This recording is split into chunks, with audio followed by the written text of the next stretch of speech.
Spokane listens when business talks. Welcome to Business Talks, the region's only local business talk show with your host, Ryan McNeice.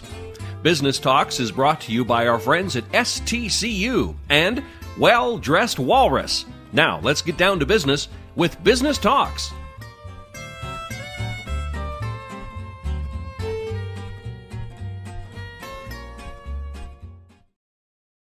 Welcome to Business Talks. I'm Ryan McNeice, and we're here in the studio with Tyler Dickerhoof. Thank you for joining us. Yeah, thanks for having me, Ryan. And we could go on and on about the titles, but in general, Tyler and Kelley Dickerhoof is kind of the base of the entrepreneurial spirit. Yourself and your wife have many different endeavors going on, as they say, many irons in the fire. One kind of overranging corporation, Brixton Enterprises, but encompasses many of the different things you're doing. Yes. You're one of those guys that's fun to chat with because you are full of immense energy.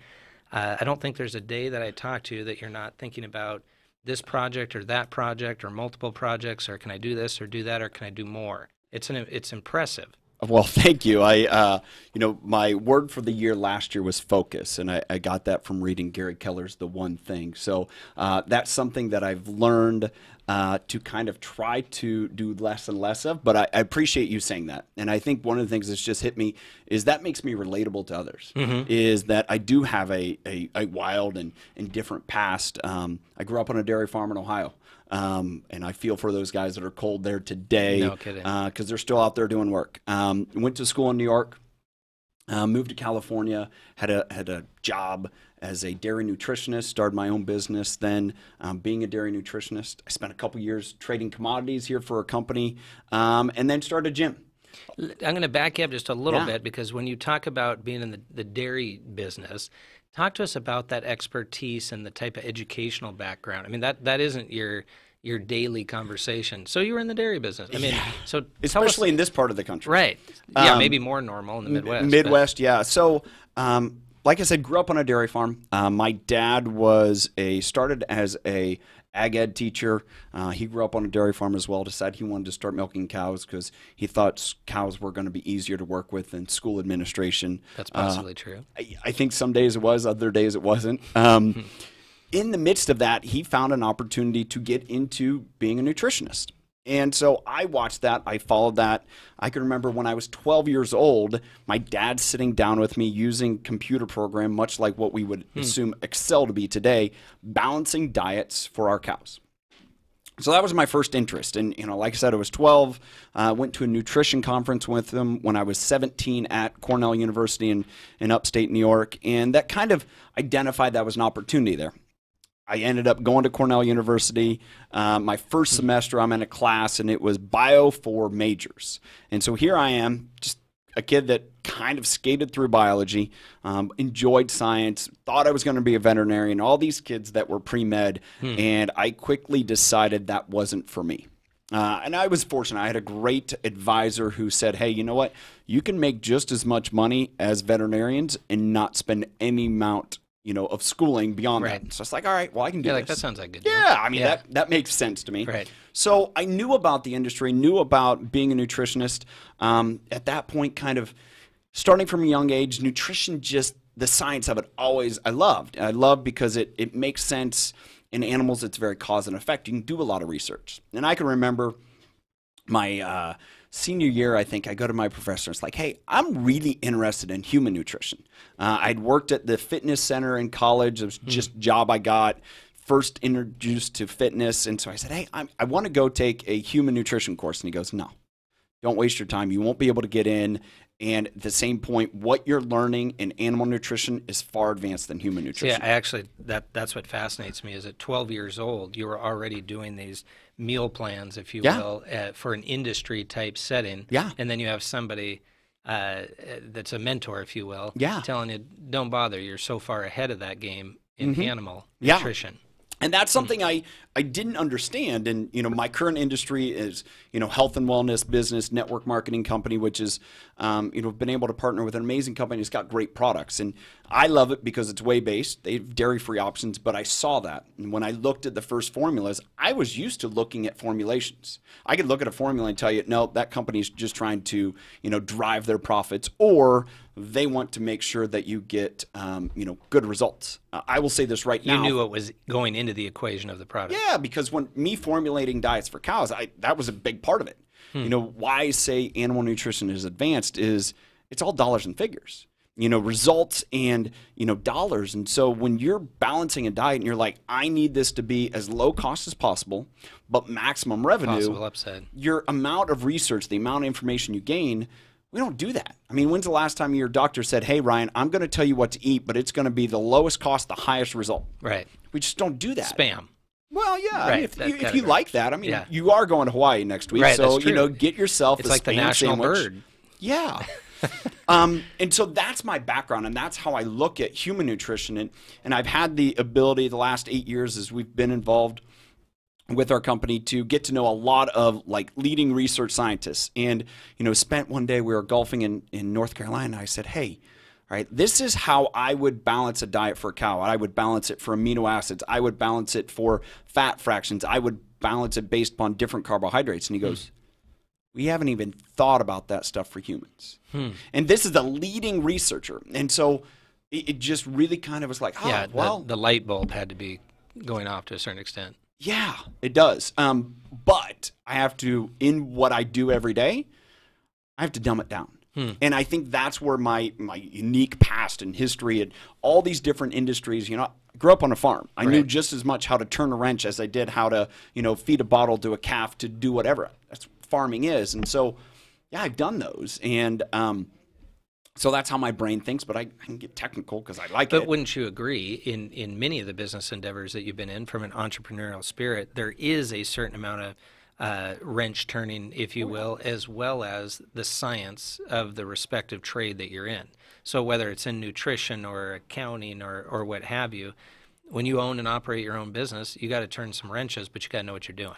And I would say that's what you're combining. Yeah, and I think that's been by virtue of just I didn't know any different.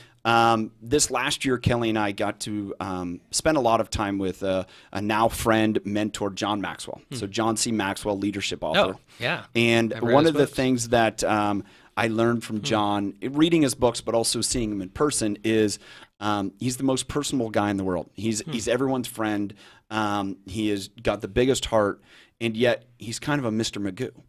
Really? But that's all by direction. I mean, he knows very adverse in sports, knows a lot of things, but yet he realized, and he taught me this, he goes, there's no value being every utensil in the kitchen drawer, but there's value being the sharpest knife.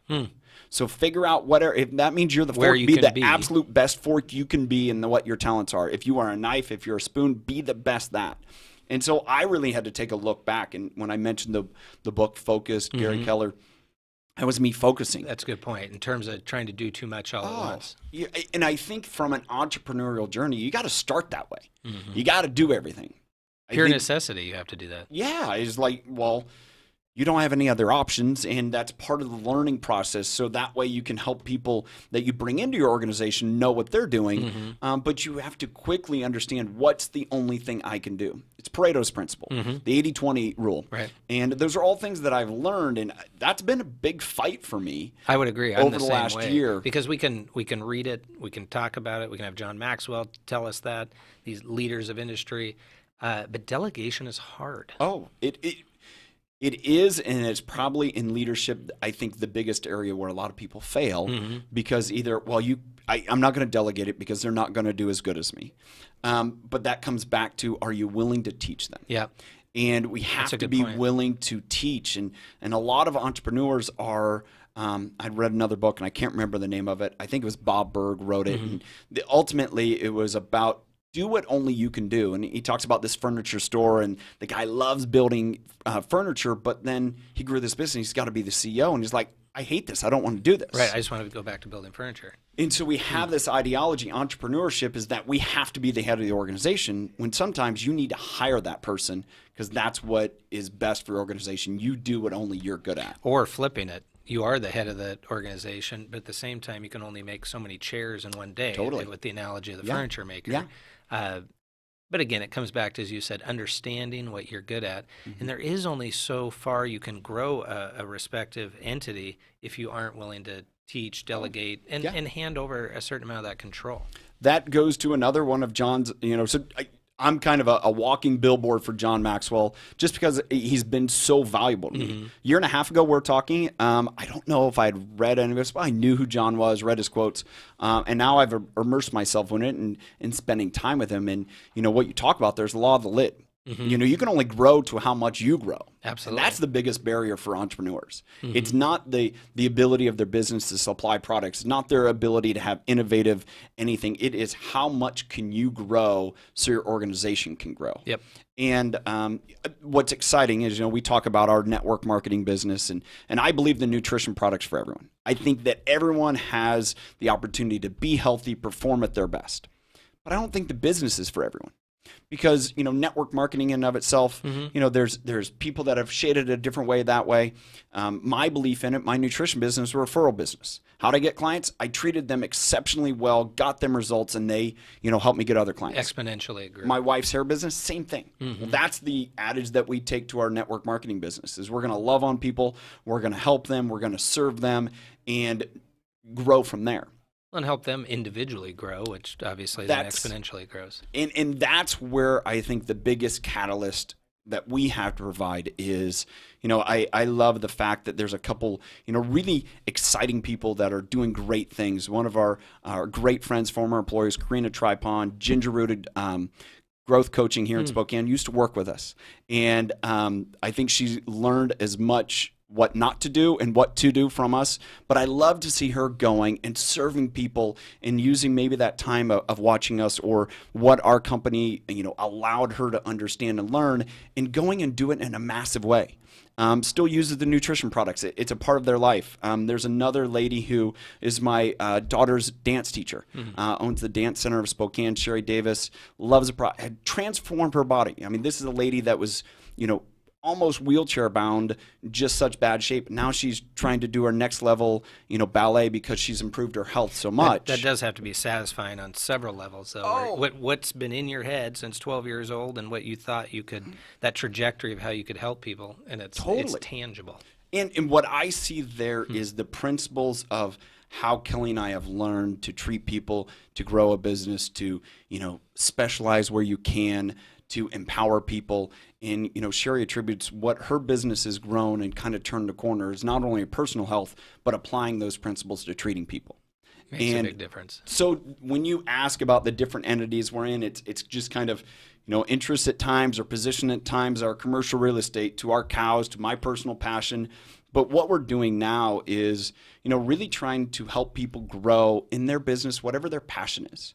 And for some people, that is having a, health and wellness business. And it's awesome. It's serving people, helping people get healthier.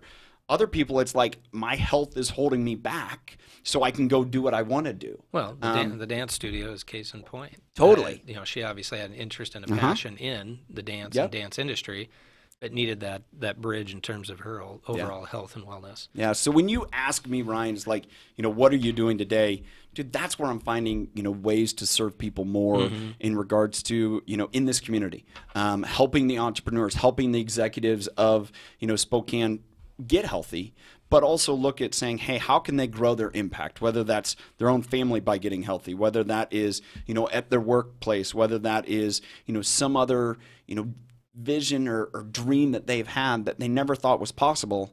Dude, that's what excites me. Well, and I think where you've been a perfect example of is while you are helping others on their path to success, which obviously has been a positive impact to you and to them, you've come up with these other endeavors because you're going down that road, and here, the good old analogy, another door opens. Yeah. Let's take a short break and come right back talking to Tyler Dickerhoof, Tyler and Kelley Dickerhoof, Brixton Enterprises. Thank you. They say it takes a community to raise a family. It also takes one to build a business.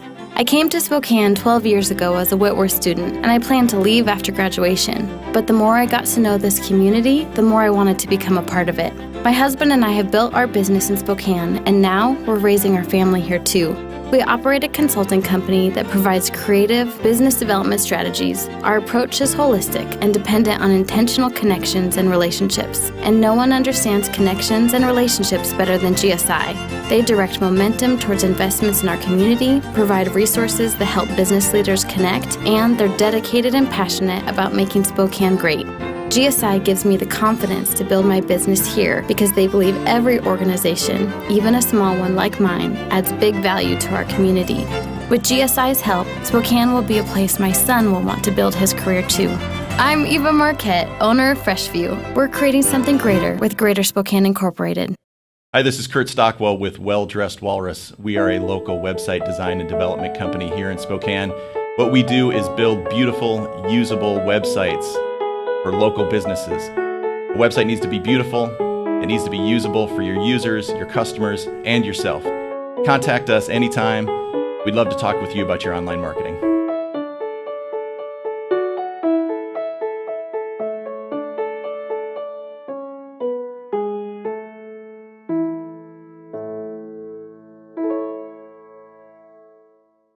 What? You haven't been to the library lately? Stop in today and see that the library is more than books. Spokane County Library District facilities feature on-site technology, including Wi-Fi, computers, and printers, as well as free use of meeting rooms. The Library District offers events and programs for all ages, from story times to career development and employer classes to Social Security workshops. Our staff is well trained and happy to help. Find out more about your library at scld.org.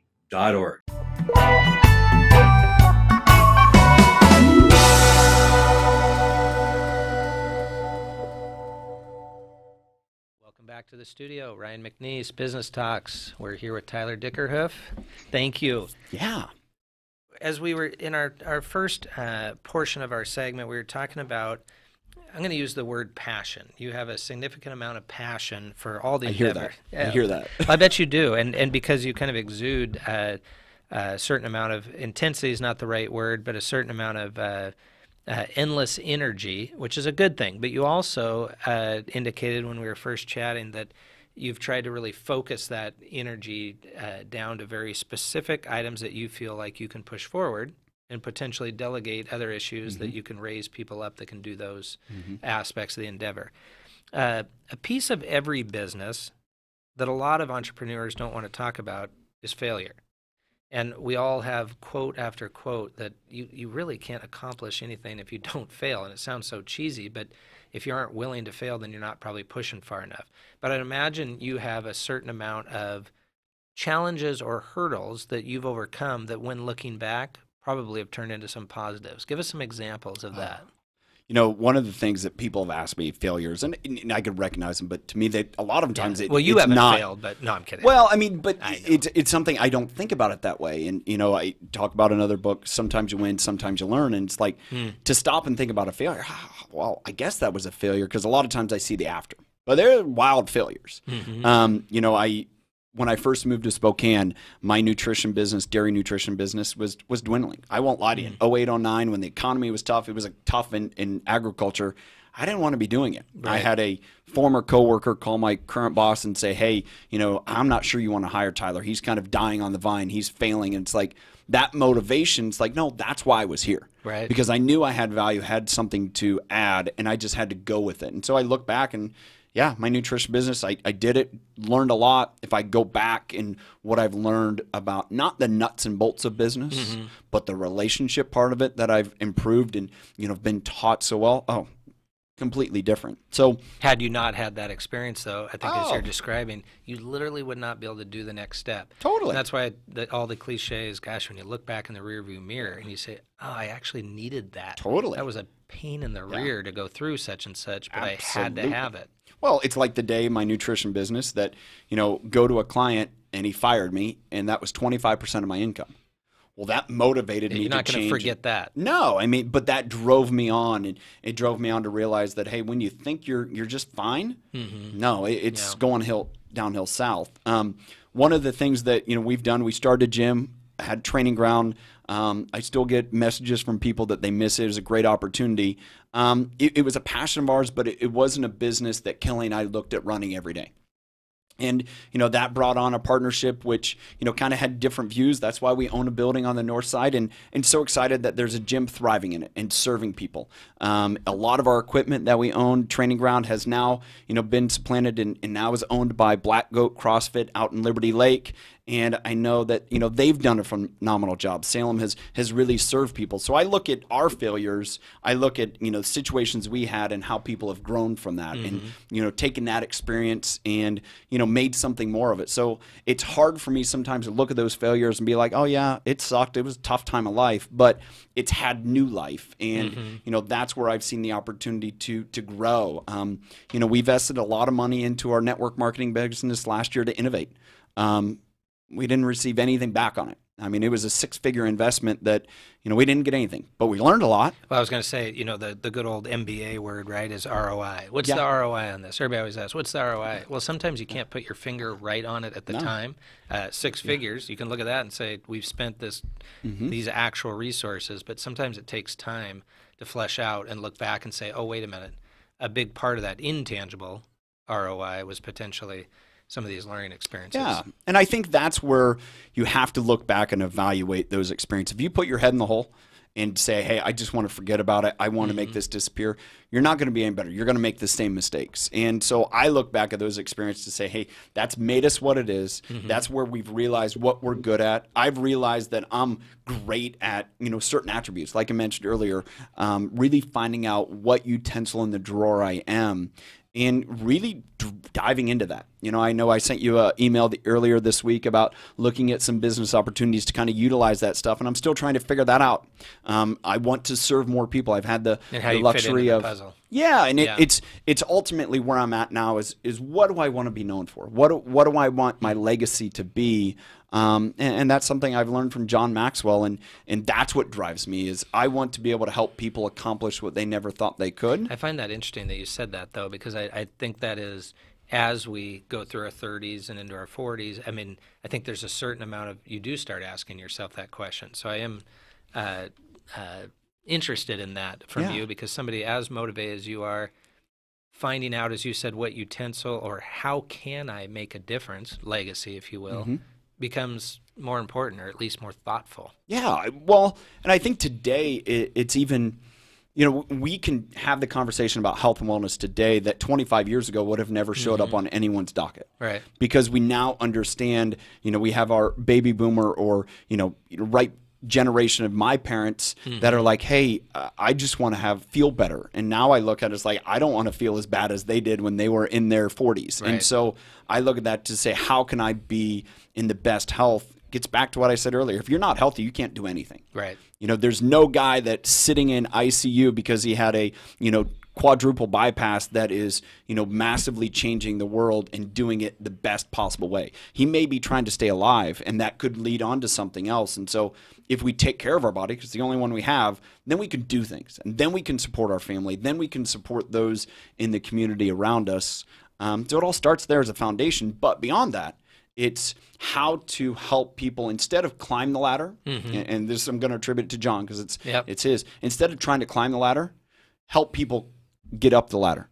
Be a ladder builder for people rather than climb the ladder. And that's what excites me. It's just changing the focus a bit. Totally. Rather than where are we trying to get to, and just, this never-ending lack of focus, if you will, just maybe scrambling versus some concentrated build the ladder.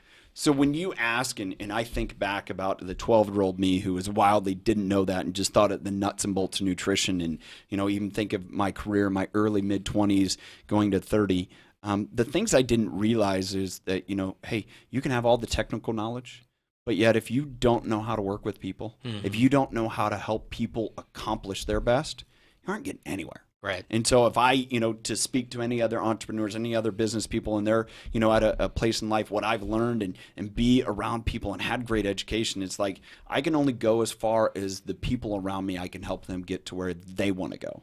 And that's a different management style. It is absolutely a different management style. And it's something, though, that I think when you really kind of press into, you can see that the rewards are so much more beneficial than, whatever thing you can put up on your wall. Well, and there's so much writing along that concept that you just mentioned in terms of some of the smartest guys and women in the room can only go so far by being brilliant. And it's not taking away from that respective talent, but rather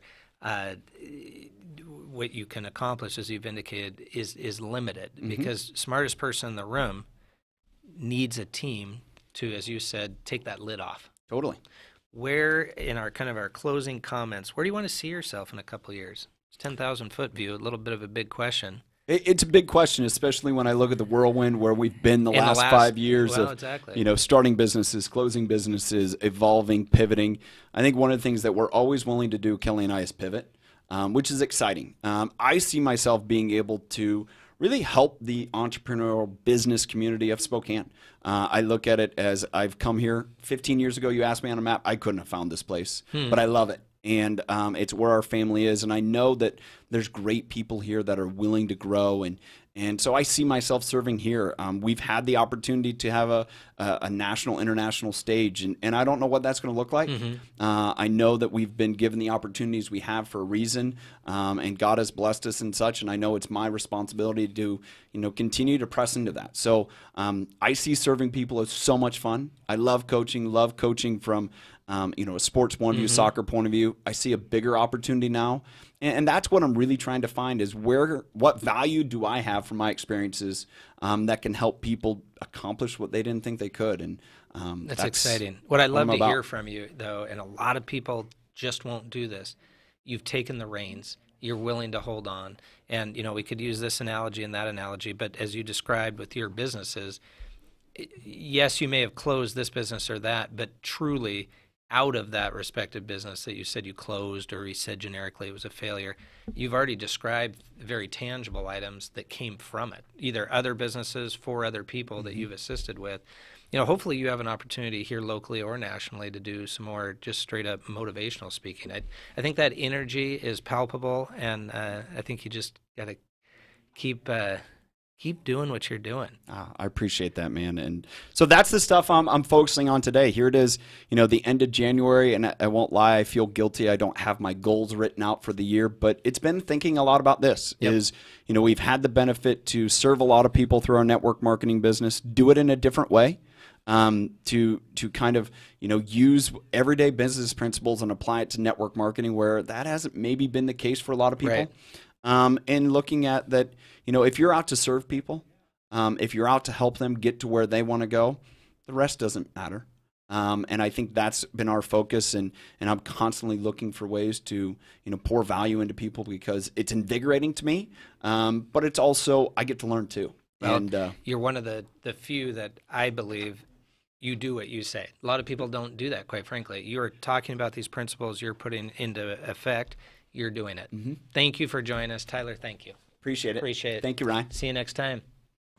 Business Talks is produced in Spokane, Washington by SpokaneTalksOnline.com, which is solely responsible for its content.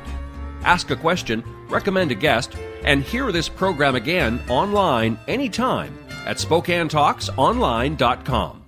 Business Talks is brought to you by our friends at STCU and Well Dressed Walrus. Business Talks wishes you good business and a good day.